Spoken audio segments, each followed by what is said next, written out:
जय हिंद दोस्तों, study trends में आपका स्वागत है।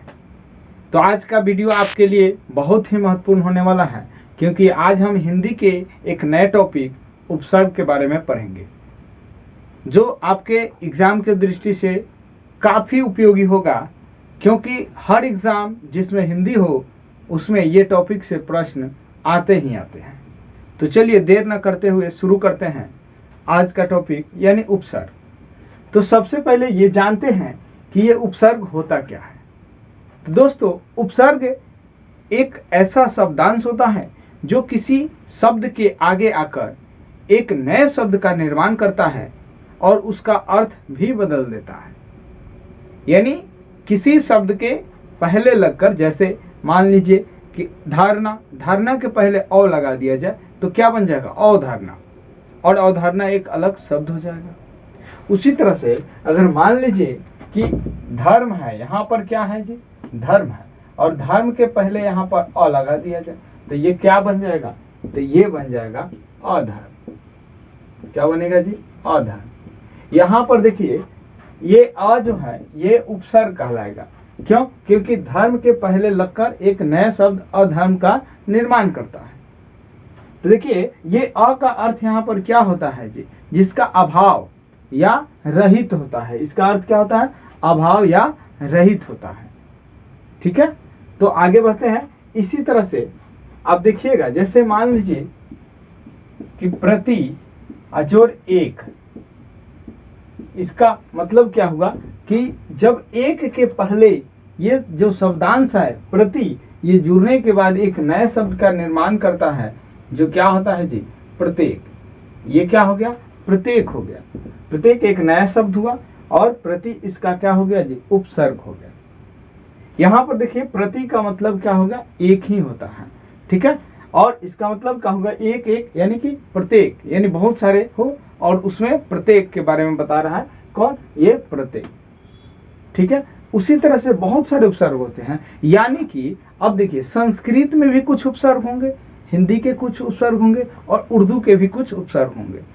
तो संस्कृत में याद रखिएगा, संस्कृत के 22 उपसर्ग होते हैं। संस्कृत में कितने उपसर्ग होते हैं? 22 उपसर्ग होते हैं। उसी तरह से जो हिंदी है, हिंदी में कितने उपसर्ग होते हैं? तो हिंदी में 13 उपसर्ग होते हैं। हिंदी में कितने होते हैं? 13 उपसर्ग होते हैं। उसी तरह से उर्दू जो है, उर्दू में कितने उपसर्ग होंगे जी? तो उर्दू में 19 उपसर्ग होंगे। और इसी को हम लोग बारी बारी से पढ़ेंगे कि ये जो संस्कृत के जो 22 उपसर्ग हैं ये कौन कौन से हैं, इसका हम लोग अर्थ सहित हम लोग पढ़ेंगे। बहुत सारे उदाहरण लेकर पढ़ेंगे, जिससे हमें इसमें कोई भी कंफ्यूजन ना होगा। और फिर हिंदी के पढ़ेंगे और फिर हम लोग उर्दू के पढ़ेंगे। तो चलिए शुरू करते हैं। तो चलिए देखिए, संस्कृत के ये 22 जो उपसर्ग होते हैं वे कौन कौन से होते हैं।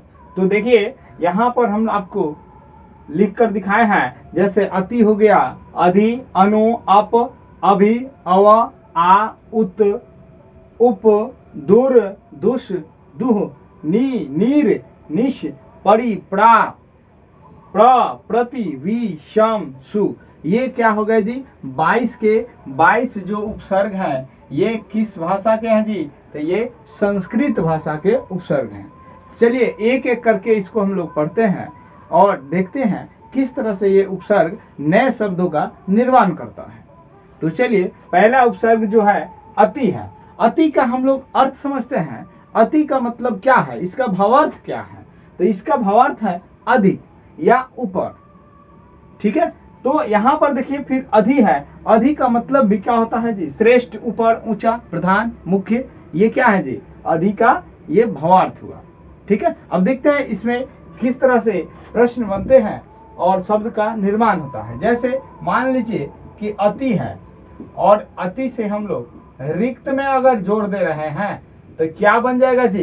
तो अति को अगर रिक्त में जोड़ दे रहे हैं तो एक नए शब्द अतिरिक्त का निर्माण हो रहा है। किसका निर्माण हो रहा है? अतिरिक्त का निर्माण हो रहा है। ठीक है, यहाँ पर देखिए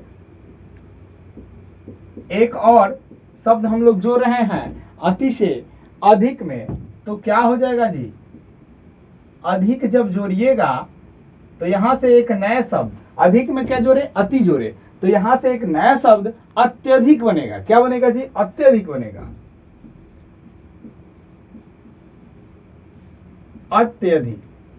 अब आप सोच रहे होंगे कि ये अति जो था ये आधा त क्यों हो गया, तो यहां पर देखिए संधि के कुछ रूल लग गए हैं। क्या लग गए हैं जी, कि हर्षई जो हर्ष ई हुआ और यहाँ पर अ है, ये दोनों मिलकर य बन जाते हैं। क्या बन जाते हैं, य बन जाते हैं। तो अब जब इसमें से मात्रा हटा देंगे त में हर्षई के, तो क्या बच जाएगा जी, आधा त बचेगा, और इसीलिए ये बन गया अत्यधिक। आशा कर सकते हैं कि आप लोगों को ये समझ में आ गया होगा। चलिए आगे हम लोग बढ़ते हैं और इसमें हम लोग देखते हैं कि ये किस तरह से अधि से उपसर्ग से एक नए शब्द का निर्माण हुआ। जैसे अधि में आप अगर जोड़ते हैं, कार अगर जोड़ दे रहे हैं, देखिए कार एक शब्द है, उसके पहले हम लोग अधि लगा दिए तो क्या बन जाएगा, तो अधिकार बन जाएगा। एक नया शब्द क्या बनेगा, अधिकार बन जाएगा। एक नया शब्द क्या बना जी, अधिकार बन गया। अब इसी तरह से आप अधि को एक शब्द पति में जोड़ दीजिए तो ये क्या बन जाएगा जी, अधिपति। क्या बन जाएगा जी, अधिपति। ठीक है, यहां पर क्या बनेगा, अधिपति,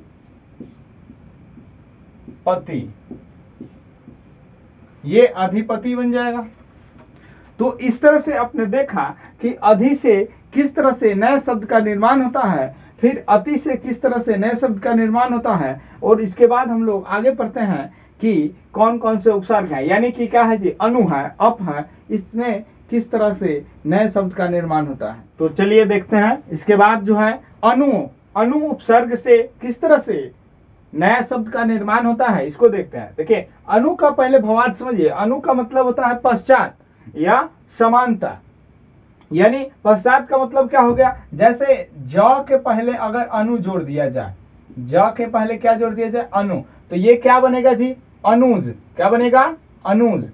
अनुज का मतलब होगा कि जो बाद में जन्मा हो, पश्चात जन्मा हो, पीछे जन्मा हो। अनुज मतलब छोटा भाई होता है। ठीक है, उसी तरह से क्या हो सकता है जी, अनुरूप। अनु में क्या जोड़ देंगे जी, रूप में अगर अनु जोड़ देते हैं तो क्या बनेगा, अनुरूप बनेगा। क्या बनेगा, अनुरूप बन जाएगा। अनुरूप का मतलब होता है कि उसी के समान। ठीक है, तो यहां समानता का बोध हुआ। इसी तरह से देखिए अप जो उपसर्ग है, इससे क्या बनता है, पहले इसको समझिए कि अर्थ क्या होता है। इसका भावार्थ होता है लघुता, यानी कि छोटा, या हीनता, अभाव भी अर्थ होता है इसका। जैसे अप में क्या जोड़ दें, मान जोड़ दें, तो ये क्या बन जाएगा जी, अपमान बन जाएगा। क्या बन जाएगा, अपमान। आज समझ रहे हैं, यानी कि मान में अगर कमी हो गया, अभाव हो गया, तो उसी को क्या कहेंगे, अपमान हो गया, यानी आदर नहीं हुआ।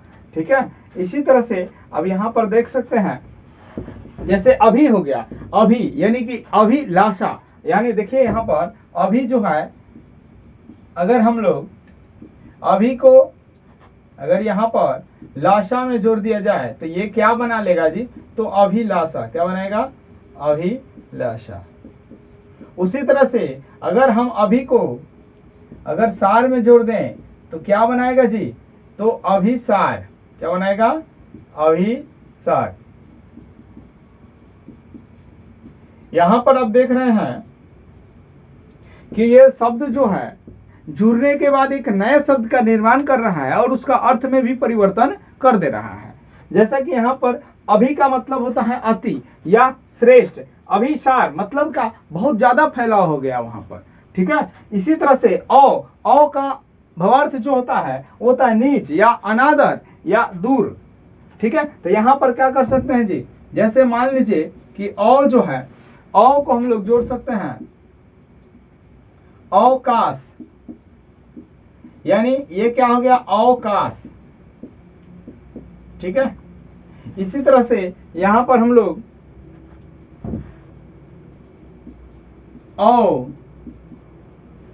जोड़ धारणा,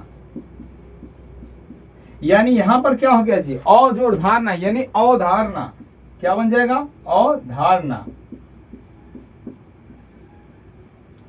तो इस तरह से आपने देखा कि किस तरह से यहाँ पर अ उपसर्ग से शब्द बना, अप से बना, अनु से बना और अभि से बना। इसी तरह से आप बना सकते हैं। जैसे मान लीजिए कि आ से बनाना है तो क्या हम बना सकते हैं जी, आ से हम लोग क्या बना सकते हैं, आशक्ति बना सकते हैं। आ शक्ति में जोड़ देंगे तो आशक्ति हो जाएगा। उसी तरह से उत से क्या बना सकते हैं, जैसे उत्सर्ग हो सकता है, उत्सर्ग, उत्साह हो सकता है, उत्कर्ष हो सकता है। इसी तरह से आप किससे बना सकते हैं, उप से, जैसे उपवन, वन के पहले उप लगा देंगे तो क्या हो जाएगा, उपवन। ठीक है, उप मंत्री, मंत्री के पहले उप लगा देंगे तो क्या बन जाएगा, उप मंत्री। ठीक है, जैसे मुखिया के पहले लगा देते हैं उप तो क्या हो जाएगा, उप मुखिया। ठीक है, उसी तरह से दूर, जो दूर अगर जन में जोड़ देंगे तो क्या हो जाएगा, दूरजन। दूर का मतलब होता है जहां पर कुछ ना हो, जिसका अभाव हो, यानी जहां लोग नहीं रहते हैं उसे दुर्जन कहते हैं। क्या कह सकते हैं जी, दूरजन। ठीक है, दुस क्या हो जाएगा, जैसे दुस्साहस तो वहां पर क्या हो जाएगा, दुस हो जाएगा। ठीक है, उसी तरह से जैसे दुह जो है क्या हो जाएगा, दुह साहस। ठीक है, उसी तरह से नी जो होगा क्या हो जाएगा, नी संतान, संतान के पहले नी लगा देंगे तो नी संतान हो जाएगा। उसी तरह से निर जो है, जैसे जन के पहले निर लगा देंगे तो निर्जन हो जाएगा। क्या हो जाएगा, निर्जन हो जाएगा। और देखिए निश है, निश, निश क्या हो जाएगा जी, जैसे निष्कर्ष हो जाएगा। ठीक है, निशेष हो जाएगा। वहां पर परि से क्या हो जाएगा, परिमाण हो जाएगा, परिक्रमा हो जाएगा। उसी तरह से प्रा से क्या हो जाएगा, पराक्रम हो जाएगा। प्रा से क्या हो जाएगा, पराक्रम हो जाएगा, पराभव हो जाएगा। उसी तरह से यहाँ प्र देखेंगे तो प्रकाश। उसी तरह से प्रति से क्या हो जाएगा, प्रत्येक, प्रति जोड़ एक, यानी एक के पहले प्रति लगा देंगे तो क्या हो जाएगा, प्रत्येक। मास के पहले प्रति लगा देंगे तो क्या हो जाएगा, प्रति मास। वर्ष के पहले प्रति लगा देंगे तो क्या हो जाएगा, प्रति वर्ष। उसी तरह से वी जो है काश में लगा देंगे तो क्या बन जाएगा, विकास। ठीक है, उसी तरह से सम जो है तो क्या हो जाएगा, संभव, संस्कृत, संधि। इस तरह से क्या हो जाएगा, ये सम का हो जाएगा। जैसे सु है तो शासन के पहले लगा देंगे सु तो क्या हो जाएगा, सुशासन हो जाएगा। तो इस तरह से हम लोग ये 22 जो है संस्कृत के उपसर्ग हैं। आप क्या करिए कि आप कोई भी हिंदी का जो किताब हो उससे आप इस तरह के शब्द चुनिए जिसमें उपसर्ग लगा हो, उसको छांटिए और प्रैक्टिस करिए। आशा करते हैं कि ये वीडियो आपको अच्छी लगी होगी, तो लाइक, कमेंट्स और शेयर जरूर करिएगा। धन्यवाद।